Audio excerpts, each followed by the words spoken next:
তোমার আছে হ্যাঁ আছে। উল্টা ভিতরে আসেন। আমি ভিতরে বড় ভিতরে আসে কি রে বাবা, কি অবস্থা তোর? আর ভিতরে বেড়াতে যাচ্ছিস না? তুই আমার ফোন ধরিস নাই, ফোন অফ ছিল, তোর বাসায় গেলাম, আন্টি বলো তুই বাসায় নাই, আর তুই আমাকে এসে সংবাদ দিতেছিস এখন এসে? বলুন তো ঝামেলা ছিল সরি তুর্য, তুই এখন অনেক চেঞ্জ হয়ে গেছিস, সবকিছু তো নিজের ইচ্ছাতেই করিস। আমি তোর বেস্ট ফ্রেন্ড, তুই এক সবকিছু আমার সাথে শেয়ার করতি, এখন কিছু শেয়ার করার প্রয়োজন বোধ করিস না, তাই না? শেয়ার করুন তোর সঙ্গে এখন আমি জানি না, আমি তোর বেস্ট ফ্রেন্ডের সত্ত্বেও তুই আমাকে কিছুই জানাস নাই। আমি কিছু বুঝতে পারি না, আমাকে তানও কিছু বলো নাই, আমাকে তুইও কিছু বলিস নাই। আমি এমন কিচ্ছু করবো না যেটাতে আমাদের ফ্রেন্ডশিপ নষ্ট হয়ে যায়।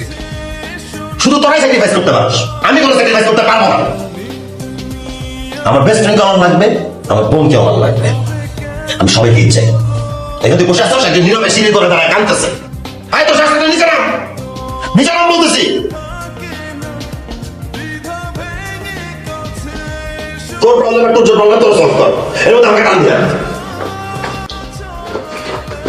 শোন, আমার বোনের চোখে যদি কোনো পানি দেখছি, তাহলে এমন গ্যাঞ্জাম করবো তোর কিন্তু তুই ঠেকাতে পারবি না।